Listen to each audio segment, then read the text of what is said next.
So I want everyone to close your eyes just for a minute. Now imagine you're in your mid-60s and you're going in for your regular checkup. Everything seems to be normal, but the scans say otherwise. After anxiously waiting for answers, the doctor finally tells you they found a brain tumor that's terminal. What do you do now? They've also told you you have 6 months to live. There's no cure, so even if you had the option to undergo treatments, that doesn't change how long you have left. So, if you had the option, would you choose when and where you were going to die? Would you take it? I don't want to die, but I am dying, said Brittany Menard, according to Melissa Legault. Brittany was a 29-year-old who was diagnosed with the most aggressive and deadly form of brain cancer. Brittany went through an unsuccessful surgery and a great deal of pain with no cure before she began searching. She found out about PAS, but only to find out that it wasn't legal in her home state of California at the time. So she moved to Oregon to take advantage of PAS being legal. She avoided the slow suffering and the pain and ended her life with a lethal medication. PAS stands for Physician-Assisted Suicide. It is the voluntary termination of one's own life with the assistance of a physician in the administration of a lethal substance. Since PAS is not the problem is that PAS is not available for all terminally ill patients.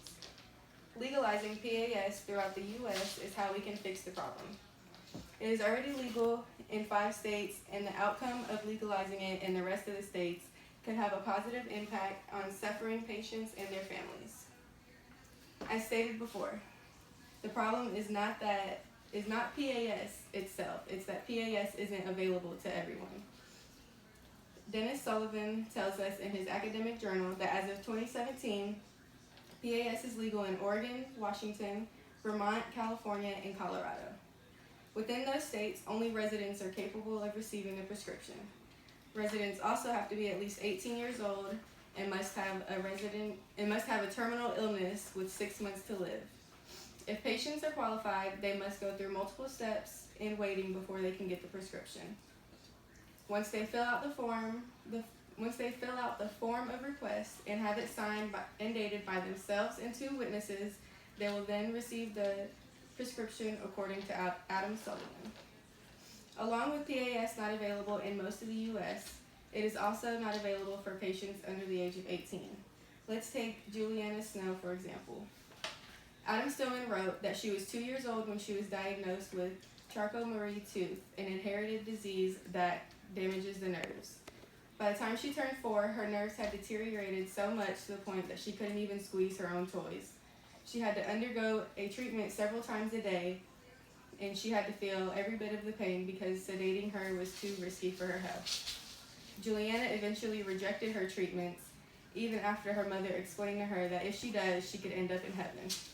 Juliana was okay with that as long as it meant her pain was gone. All of the U.S. should legalize PAS, and the states that it is currently legal should change requirement laws. Although not all patients seek medical help in ending their lives, the option allows patients to retain dignity. For example, in Oregon, 218 patients received the prescription, but only 132 actually ingested it, causing their death. A patient can be prescribed the lethal medication, but later decide to either take it or not to take it. States should also change requirements for PAS. The age requirement should be removed, and it should be moved to a case-by-case basis. In a periodical, Neelam wrote, the petitioners argued that Cruzan established a constitutional right of refusing life-sustaining medical treatment leading to death. That same right protects terminally ill patients' right to choose the medical treatment that ends in death, which would be the patient's outcome either way, with or without the lethal medication.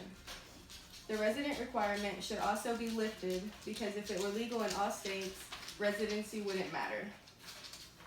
As Alexis Silverman wrote in San Diego International Law Journal, the U.S. Constitution prevents a state from discriminating against another state's residency. The outcome possibilities would depend on the states and their requirements for PAS eligibility. Possible outcomes of PAS became legal in If possible outcomes if PAS became legal in all states on a case-by-case basis would include no more traveling. It would also be available for more patients who seek it. Loved ones would also be able to say their goodbyes. These patients would no longer be suffering or in pain, and they would be able to keep their dignity. These patients would also be able to choose when and where they die if physically capable. The outcome of it if it is not legalized in all states would mean patients would have to travel if they seek it, or they could suffer until they die or take means into their own hands illegally. In conclusion, for terminally ill patients, death is inevitable. Medical decisions belong to patients and their care providers, and PAS falls into that category, says Hall, according to John Frank. I believe all patients deserve the right to make decisions on their own life, let alone terminally ill patients who have no choice but to die sooner. They deserve to be surrounded by loved ones and to die with dignity. We all deserve this